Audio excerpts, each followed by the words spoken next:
Muy buenas noches, bienvenidos a Signo Pesos, la economía al alcance de su pantalla. Estos son los temas claves de hoy. Incertidumbre por la Junta del emisor. La decisión del ministro de Hacienda de no regresar a la Junta del Banco de la República podría significar su parálisis, con todas las implicaciones que eso tendría para la economía colombiana. Analizaremos este tema con Andrés Pardo, ex viceministro de Hacienda. Aumenta la búsqueda de inmuebles en arriendo. El mercado inmobiliario se ha visto afectado en los últimos años por diversas razones y ahora 7 de cada 10 búsquedas son de inmuebles en alquiler. Nos acompaña esta noche Leslie Posada, directora comercial del portal fincarraiz.com, para analizar los detalles del más reciente informe. Nuevo freno a proyectos de minería. El gobierno constituyó una nueva zona de reserva ambiental que incluye una vasta zona en la región Caribe. La decisión afectaría a numerosos proyectos de minería que se estaban planeando en esta zona. Les contaremos todos los detalles.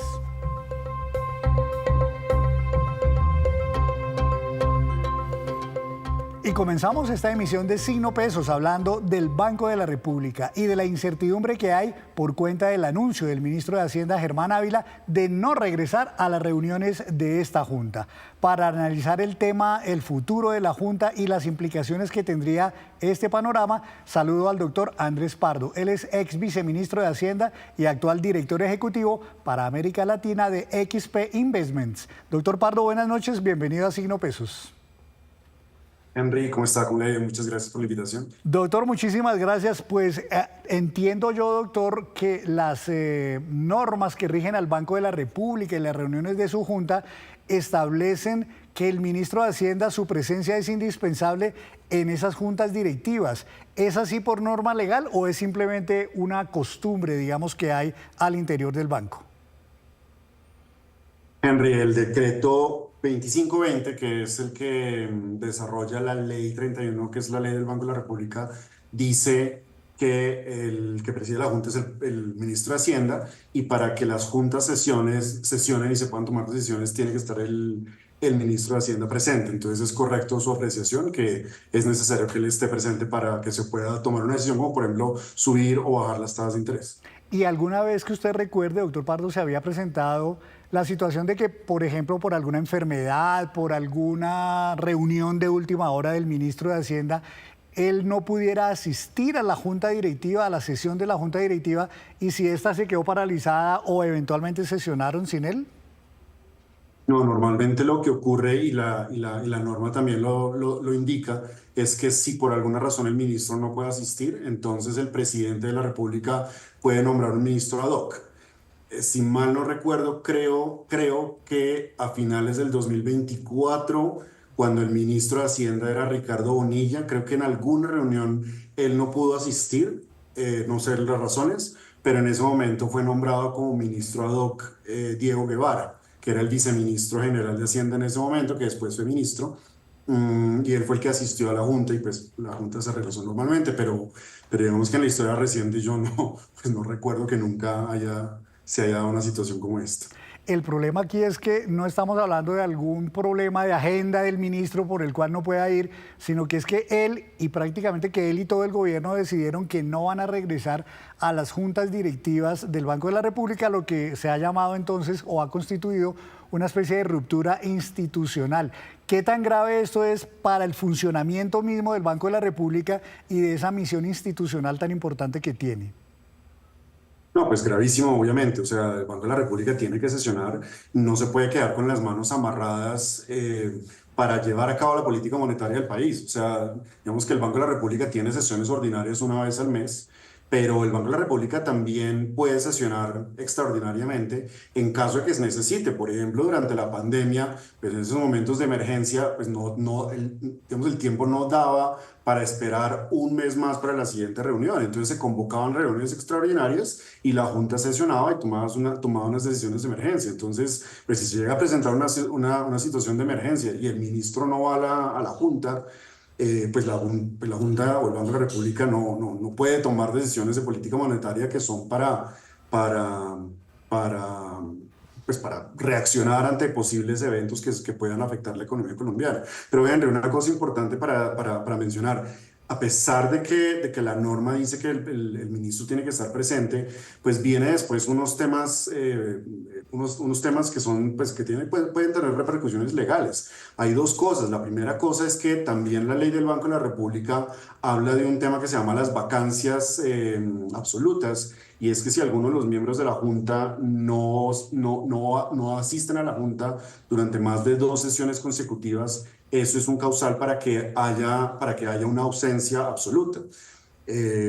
No es muy claro, desafortunadamente, porque la ley es un poco ambigua, no es muy claro si esa norma en particular cobija también al ministro de Hacienda. O sea, definitivamente cobija a los otros miembros de la Junta, a los otros 6, pero no es tan claro que cobije al ministro de Hacienda. Ahora, si lo cobijara, pues querría decir que pasadas 2, 3 reuniones, eh, eso pues se podría considerar una vacancia absoluta y entonces tendría que ser reemplazado.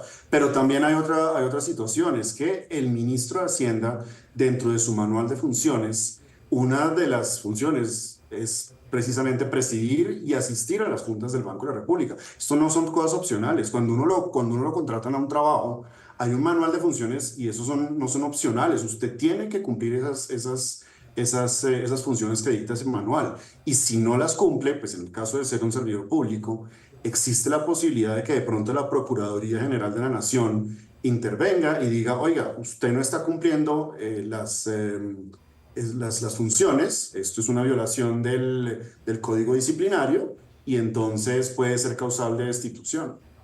Claro, o sea que por la vía entonces, digamos, administrativa o la vía judicial, pues puede haber unas sanciones para el ministro.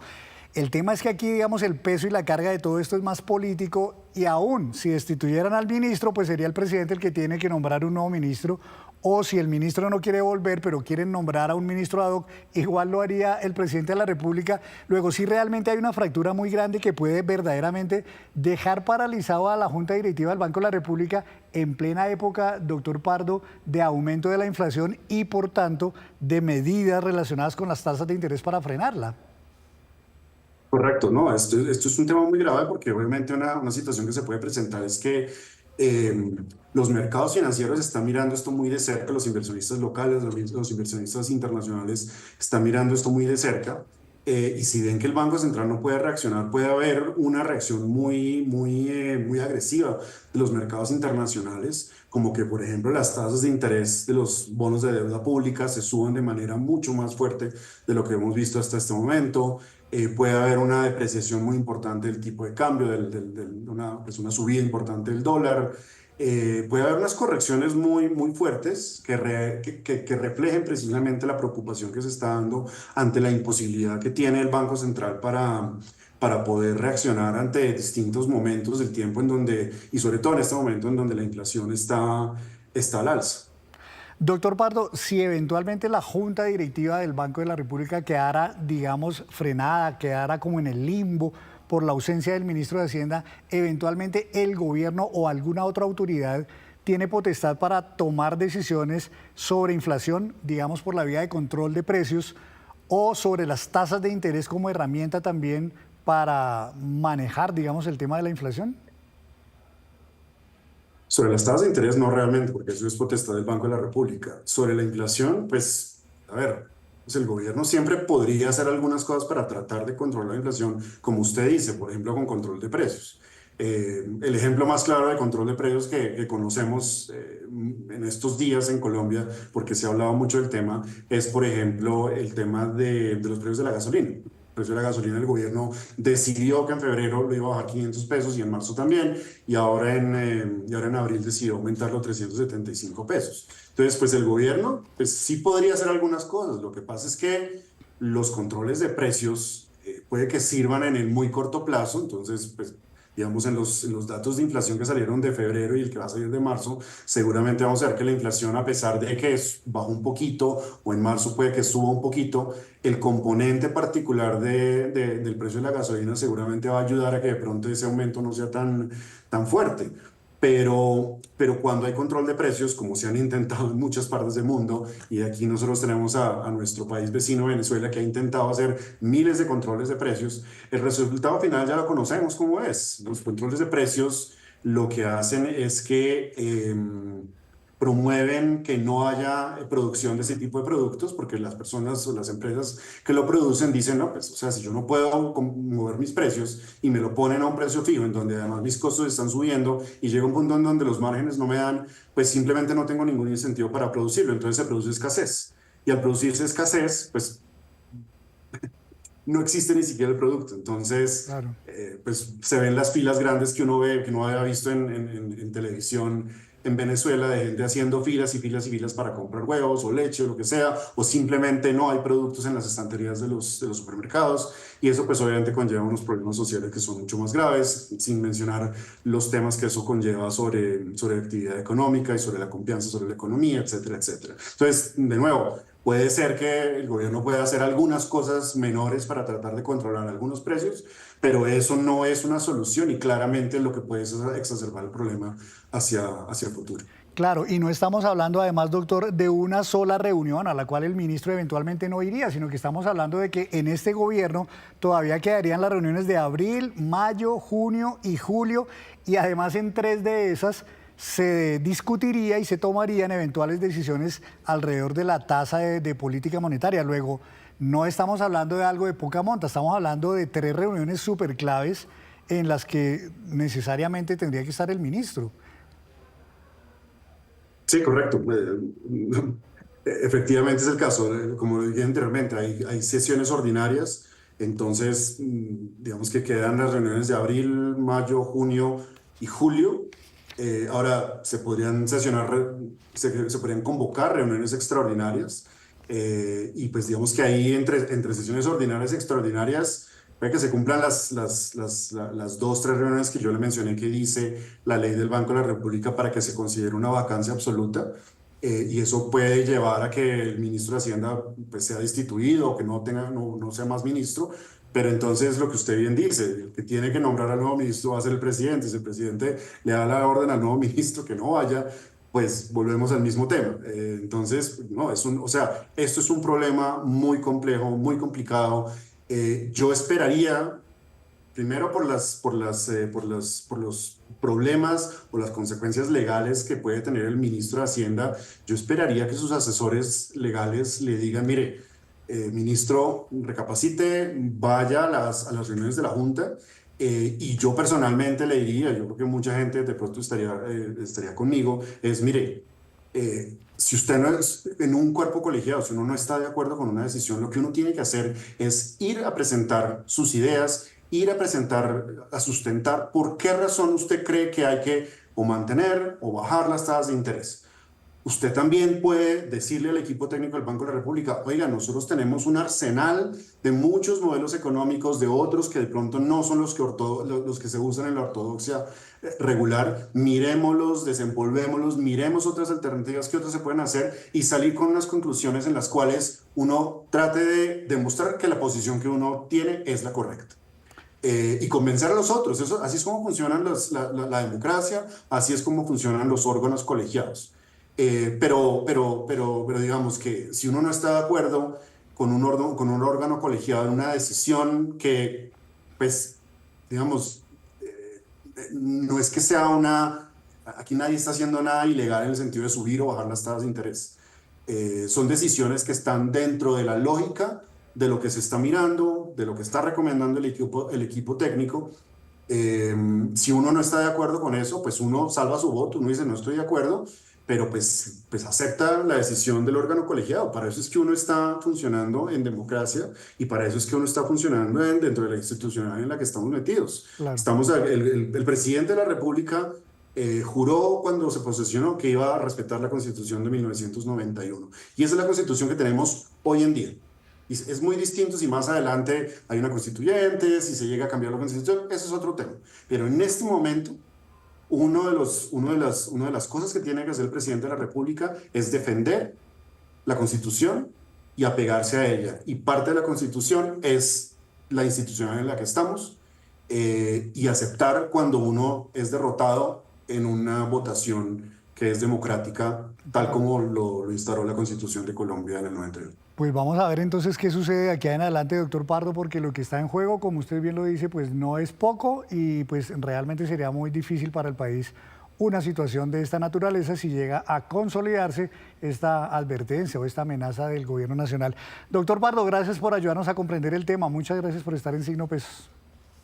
Muchísimas gracias, Enrique, que esté muy bien. Muchísimas gracias al doctor Andrés Pardo. Hacemos así una breve pausa, pero cuando regresemos espere las expectativas de inflación para este año en diferentes países, incluido Colombia. Ya nos vemos.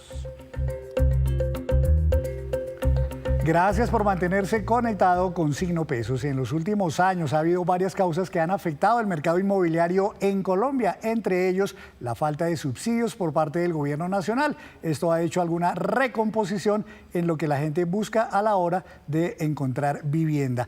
Doctora Leslie Posada, directora comercial del portal fincarraiz.com. Buenas noches, bienvenida a Signo Pesos.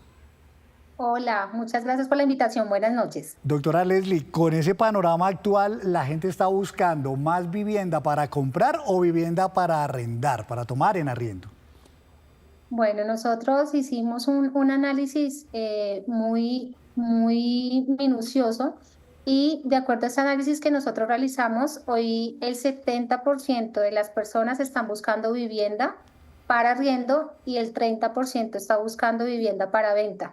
Pero hay una muy buena noticia y es que este indicador de venta ha venido subiendo en el último semestre. Y el hecho de que mucha más gente, como vemos esa proporción, está buscando vivienda en arriendo es porque efectivamente, aun cuando tengan ganas de comprar una vivienda nueva o una vivienda usada, eventualmente no encuentran lo que buscan por esa falta de oferta que se ha, digamos, registrado en los últimos años.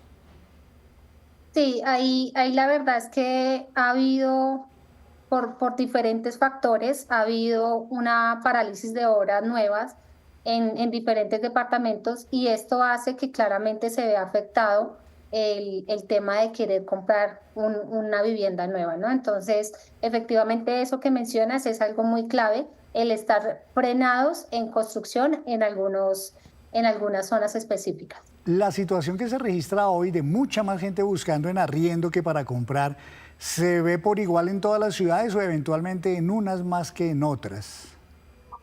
Se ven unas más que otras. De hecho, encontramos que en comparación al 2025 y hoy viéndolo en el primer Q del 2026, encontramos unas ciudades, perdóname, como Bogotá, Cali, Medellín. De hecho, Medellín está mostrando un comportamiento muy en alza hacia la compra de vivienda más que en el tema de arriendo y sabemos que Medellín pues claramente es por la dinámica que ellos tienen allá puntualmente en esta región. En Barranquilla encontramos todo lo contrario, en Barranquilla se está moviendo más el tema de arriendos que de venta porque también todo el tema de construcciones nuevas y demás está así, digamos que ha estado frenado, perdón, en el último tiempo y por ende pues la gente está más inclinada a tomar inmuebles en arriendo. Supone uno, doctora, que como todo en economía, esa mayor presión de gente buscando vivienda en arriendo ha de alguna manera disparado los precios de los arrendamientos en el país. Sí, sí, la verdad es que es una realidad que se han venido disparando el tema de los arriendos y claramente es por diferentes factores. Entonces, así es. Ahora, doctora, en el caso, por ejemplo, de los precios, ¿se ha visto ese incremento de precios y esa presión de mayor búsqueda de inmuebles en arrendamiento en todos los estratos, digamos, tanto en las capas altas de la sociedad como también en los estratos bajos y medios? Bueno, aquí encontramos sobre todo que hay un interés y de hecho este se ha venido manteniendo en el estrato 3 y en el estrato 4, es donde mayor está concentrado el interés, pero cuando hablamos del tema de suba de precios, claramente hay sectores y hay zonas en específico donde esto aumenta. Entonces, una zona en específico es Cedritos, en donde hoy la vacancia es muy limitada y encontramos una región como lo es, y lo mencionaba ahorita, como lo es Medellín, en donde puntualmente aquí al ser una región en donde los inversionistas están comprando allá, donde tienen tipos de inmuebles donde llegan inversionistas a vivir y demás, pues el tema del canon de arrendamiento ha tenido una alza muy importante puntualmente en Medellín, y es debido a la dinámica del mercado que se ha venido teniendo en esta ciudad. Y en Bogotá, pues lo que te decía, está Cedritos, pero básicamente es por la vacancia. Entonces hay diferentes situaciones, diferentes digamos. motivos. En una época normal, doctora Leslie, y cuando hay oferta suficiente para todos, pues la gente se da el lujo de buscar casa o apartamento o de 2 habitaciones o con 2 baños, en fin, hay para escoger. Pero cuando se presentan estos choques de oferta como el de ahora y de alta demanda, además, la gente que le toca conformarse con lo que encuentra o cómo está haciendo la gente para poder, digamos, ajustarse a esa oferta que hay.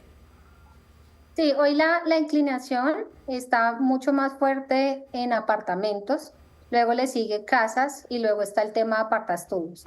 Claramente para un usuario que está buscando un inmueble es mucho más retador poder buscar lo que se ajusta a sus necesidades, pero y por ende pues va a conseguir lo que se ajusta a sus necesidades con costos más elevados y demás. Entonces ahí va de acuerdo a la zona en donde esté buscando y cómo el usuario hoy día se tiene que acoplar a lo que el mercado le está ofreciendo.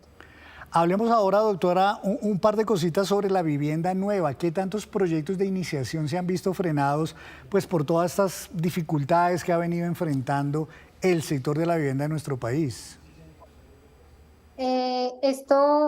Estoy hablando de un aproximado, pero podríamos decir que en cuanto al tema de construcción nueva, se han visto paralizados aproximadamente más de unos 132 proyectos. Obviamente que esto de viviendas, que esto afecta pues claramente la economía, pero te estoy hablando de un aproximado, pero el número de hecho puede ir creciendo porque este análisis lo hicimos el año pasado. Por lo que ustedes ven, doctora Leslie, ¿ya este año se fue así como vamos? ¿O qué creen ustedes, digamos, que pueda ocurrir durante el resto del año con estas dificultades que está enfrentando el sector de la vivienda? La verdad es que nosotros tenemos mucha esperanza. Claramente para nadie es un secreto que viene el tema de elecciones y que muchas personas están muy a la expectativa en cuanto a las elecciones. Y claramente depende de eso, se vuelve a reactivar el tema de la construcción.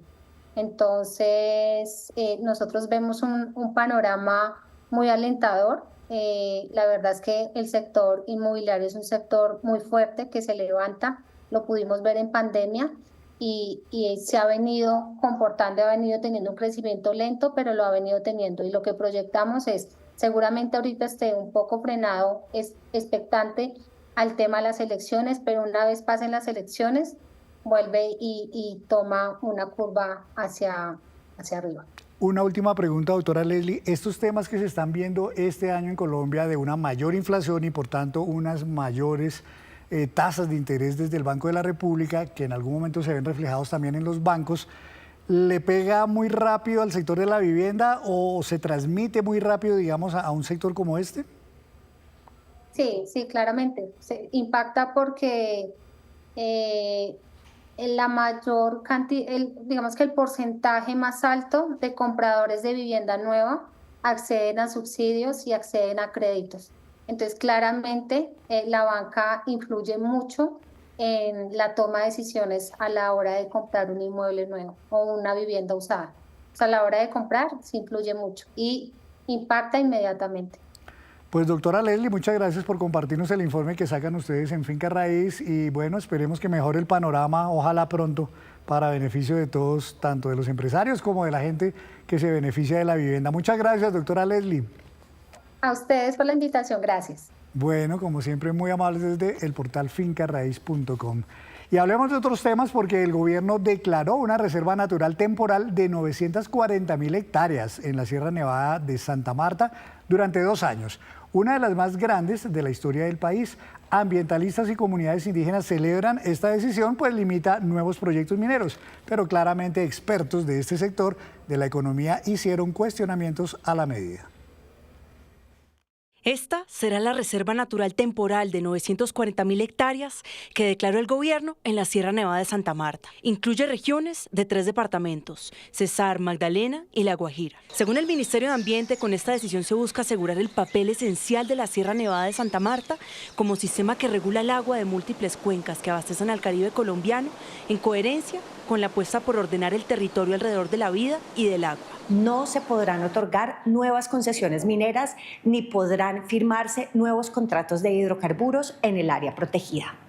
Los proyectos vigentes podrán continuar hasta su terminación sin que puedan ser prorrogados. Según el documento, los proyectos mineros con títulos vigentes que estén en la zona mantienen su operación, pero con posibles restricciones. Y las solicitudes nuevas no se autorizan, por lo menos en 2 años de vigencia de la medida. Según ambientalistas, esta decisión sirve como escudo contra el extractivismo en este valioso ecosistema. Pero más allá de lo ambiental, la resolución también reconoce a los pueblos indígenas que habitan la sierra. Nosotros no solamente lo hacemos porque es un territorio donde vivimos, sino por la protección de la misma biodiversidad, por todas las faunas y la flora que de cierta forma caracteriza el sistema montañoso de la Sierra Nevada, el reconocimiento de la cultura milenaria, el respeto a los sitios sagrados. Sin embargo, expertos como Rodrigo Botero advierten sobre las consecuencias económicas que podría tener esta decisión, teniendo en cuenta que en la Sierra Nevada hay reservas importantes de minerales no metálicos y materiales de construcción, según el Servicio Geológico Colombiano. Es una declaratoria de alto impacto. Tanto ambiental como económico. El proceso de deterioro ambiental de la Sierra Nevada sí ha avanzado, particularmente que sobre la vertiente de la zona del oriental sí van a tener unas implicaciones. Y eso hace parte de una discusión que tiene que ver con cuál va a ser la matriz energética del país hacia el futuro. Las solicitudes nuevas para la explotación minera serían más de 80 y suman casi 111.600 hectáreas. Por ahora, la Asociación Colombiana de Minería se abstuvo de pronunciarse hasta tanto realice un estudio detallado del alcance de la medida. Y algunos expertos afirman que esta declaratoria podría abrir camino a minería ilegal en la zona. Y hoy se firmó el acta de inicio de obras de la autopista norte en Bogotá. Este es un proyecto que beneficiará con una mejor movilidad a más de 8 millones de personas, incluyendo viajeros de Cundinamarca y corredores hacia Boyacá y Santander. Y con esto reiteramos una gran noticia para Bogotá, una gran noticia para el país, y es que damos formalmente inicio a la etapa de construcción del proyecto Acceso Norte Fase 2. Con esta firma, hoy se dio inicio formal a las obras de ampliación de la autopista norte de Bogotá. Una firma que llegó tras casi 2 años de aplazamientos debido a la exigencia de nuevos estudios ambientales para proteger este humedal, Torca-Guaymaral. Un estudio de impacto ambiental que le dé la tranquilidad a la autoridad ambiental de que durante la ejecución de las obras, particularmente el cuidado por los humedales, la fauna silvestre tenga las condiciones para que durante la obra su impacto negativo sea absolutamente controlado. Desde hoy comienza a correr este cronograma de obra y su entrega está prevista para el 2031. Ya en obras de que veamos trabajadores en esta zona que unos 70 días según el cronograma. Y más o menos 77 días tiene el cronograma unas actividades preliminares, de pronto en eso no verá la gente, pero ya estamos trabajando. Como condición clave durante toda la construcción se deberán mantener 3 carriles habilitados por sentido, lo que implica que solo se podrá intervenir un carril a la vez. Uno podría decir que el trancón por lo menos no va a ser peor a causa de la obra, que se inicia por la calzada oriental, es decir, sentido sur-norte de Bogotá saliendo hacia Chía. Empezaremos por las puntas, mientras en el tramo de los humedales la ANLA nos da el ok que hace falta para poder entrar en esa zona de obras. Así se ve hoy la autopista norte de Bogotá. La propuesta del proyecto incluye la construcción de tramos elevados en zonas donde el agua reclama su paso, puntos que hoy además se ven afectados por basuras y que inciden en inundaciones. Hoy este embudo de 3 carriles es el principal cuello de botella. La obra busca ampliar a 6 carriles entre las calles 191 y 245, incluir un carril doble para Transmilenio, 6 nuevas estaciones, ciclorrutas y espacio para tráfico mixto. Además de una fauna que también usa esta zona como su propio corredor. Y antes de despedirnos, los dejo con este dato. Varios organismos internacionales esperan estos niveles de inflación en los siguientes países. En Argentina, al cierre del año, 31.3%, en Turquía 26.7%, en Rusia 6.4%, en Estados Unidos 4.2%, en Brasil 4.1% y en Colombia 5.8%. Estos aumentos en las expectativas de inflación por cuenta de la guerra en Oriente Medio que han encarecido los energéticos en el mundo entero. Y así terminamos por hoy. Los esperamos mañana con una nueva emisión y toda la información económica que usted necesita saber. Esto es Signo Pesos, la economía al alcance de su pantalla. Feliz noche para todos.